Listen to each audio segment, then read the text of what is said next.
મહેસાણામાં ટ્રેનિંગ દરમિયાન પ્લેનનો અકસ્માત થયો। ઉચરપી નજીક પ્લેનનો અકસ્માત થયો હોવાનું સામે આવ્યું છે।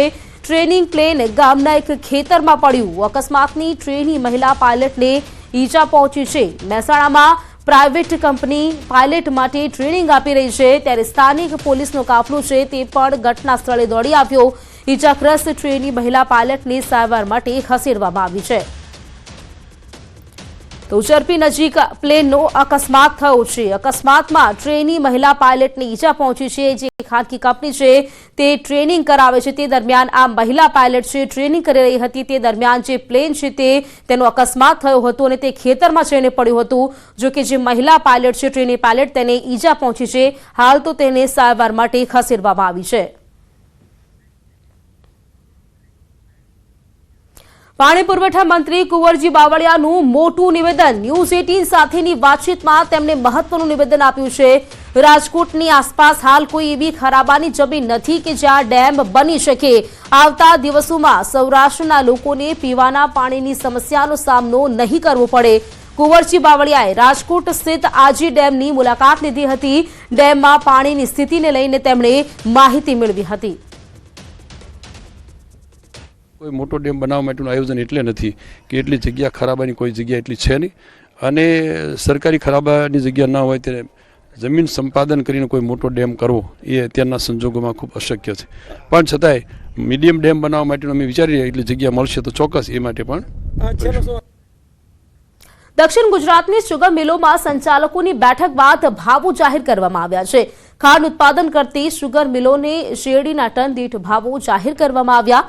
સૌ પ્રથમ સાયણ સુગર મિલના ભાવ જાહેર કરવામાં આવ્યા, જે બાદ મઢી, બારડોલી, મહુવા, સાયણ સુગર મિલોના ભાવ જાહેર કરવામાં આવ્યા।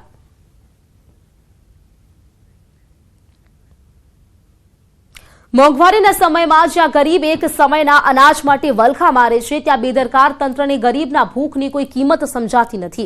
ગરીબોના હકનું અનાજ સડી જાય છે, પણ પુરવઠા વિભાગના પેટનું પાણી પણ હલતું નથી। કંઈક આવી જ ઘટના સામે આવી છે વડોદરાના કરજણમાં। કરજણના કાસમપુર પાસે ગામે તંત્ર દ્વારા સીઝ કરાયેલો અનાજનો જથ્થો સડી ગયો છે। લગભગ 1000 જેટલા લોકો આ અનાજ 100 દિવસ સુધી ખાઈ શકે તેટલો જથ્થો બરબાદ થઈ ગયો છે। છેલ્લા 5 વર્ષથી તંત્રએ આ અનાજ સીલ કરી નાખ્યું છે। સડી ગયેલા અનાજમાં જીવડા પડી ગયા છે, તો સડેલા અનાજના જથ્થામાંથી દુર્ગંધ આવતા સ્થાનિકો પરેશાન બન્યા, પરંતુ પોલીસે કે વહીવટી તંત્રએ 5 વર્ષથી ગરીબોના હકના અનાજની દરકાર પણ ન લીધી। ચોરી કરાયેલું અનાજ આમ જ સડતું રહે છે, પણ પુરવઠા વિભાગ તે કેસના નિકાલ અંગે વિચારતું પણ નથી। તેમને શું પડી છે? સરકારે ગરીબો માટે કરોડો રૂપિયાનું આંધણ મૂક્યું છે। લોકોને 2 ટંકનું અનાજ મળે તે માટે સરકાર સતત પ્રયાસ કરે છે, પણ ક્યાંક મલાઈ ખાઉ અધિકારીઓના કારણે મોટી માત્રામાં અનાજ બરબાદ થઈ ગયું છે। આ તો એક ઘટના હશે, રાજ્યમાં આવી તો અનેક ઘટનાઓ બનતી હશે।